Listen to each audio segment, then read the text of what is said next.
আমার হাজবেন্ড লক্ষ্মী পুজো করিয়ে কত সবজি পেয়েছে ভুজ্জুতে।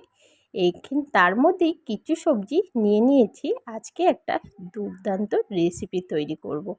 কম বেশি কিন্তু আমরা সবাই জানি মাছের মাথা দিয়ে সমস্ত রকমের সবজিতে ছ্যাঁচড়া রেসিপি কিন্তু দুর্দান্ত লাগে খেতে। তো সেই রেসিপি করার জন্য সবার প্রথমে আমি সবজিগুলিকে একটু বেশ বড় বড় টুকরো করে কেটে নেব। কুমড়োটা একটু সামান্য দাগি হয়ে গেছিলো পাশ দিয়ে, সেটা একটু ফেলে নিয়ে ভালোভাবে কেটে নিয়েছি। এখানে কিন্তু ছ্যাঁচড়াতে পুঁই শাকও ব্যবহার করা যায়, আবার বাঁধাকপিও ব্যবহার করা যায়। তো বাঁধাকপিটা কিন্তু আমি একটু মোটা মোটা করে কেটে নিচ্ছি। এবার সব সবজি কেটে নিয়ে ভালো করে ধুয়ে নিয়েছি।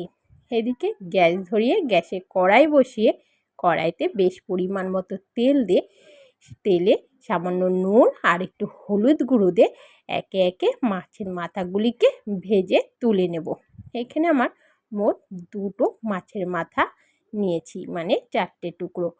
সেই তেলেই আরও খানিকটা সর্ষের তেল দিয়ে তেলটাকে নাড়িয়ে চাড়িয়ে শুকনো লঙ্কা, ফোড়নে দিয়ে কেটে রাখা পেঁয়াজ কুচি দিয়ে ভালো করে একটু পেঁয়াজটাকে ভেজে নিয়ে সমস্ত সবজিগুলিকে দিয়ে দেব। দিয়ে এবার ঢাকা দিয়ে দিয়ে সবজিগুলিকে মজতে দেবো, নাহলে অনেকটা সবজি তো নাড়াতে খুবই অসুবিধা হচ্ছিল। বেশ সবজিগুলি ভালোভাবে একটু মজে আসলে দিয়ে দিচ্ছি আদা, রসুন আর শুকনো লঙ্কা একসাথে পেস্ট করে নিয়েছি। সেই পেস্টটাকে মিক্সির বাটিটা ধুয়ে সামান্য জল দিয়ে দিচ্ছি, স্বাদ মতো নুন, সামান্য হলুদ গুঁড়ো, 1 চামচ জিরের গুঁড়ো, ধনের গুঁড়ো আর স্বাদ মতো চিনি দিয়ে ভালোভাবে কষিয়ে নেব। কিছুক্ষণ কষিয়ে নিয়ে দিয়ে দেব কেটে রাখা বাঁধাকপিটা একটু পরেই দিচ্ছি, কারণ আগে দিলে একদমই মজে যাবে, তারপরে আর বাঁধাকপির কোনো চিহ্নই দেখা যাবে না। এইভাবেই ঢাকা দিয়ে দিয়ে পুরো সবজিটাকে কিন্তু আমি সেদ্ধ করে নেব। সবজি থেকে যে জলটা ছেড়েছে সেই জলেই কিন্তু পুরো সবজিটা আমার সেদ্ধ হবে। এবার সবজিটা কিছুক্ষণ সেদ্ধ হয়ে যাওয়ার পর দিয়ে দেব ভেজে রাখা মাছের মাথাগুলি, দিয়ে ঢাকা দিয়ে দেব। মাছের মাথাটাও কিন্তু ভালোভাবে সেদ্ধ হয়ে গেছে। এবার খুন্তি দিয়ে একটু চাপ দিলেই কিন্তু সুন্দরভাবে কিন্তু ভেঙে যাচ্ছে।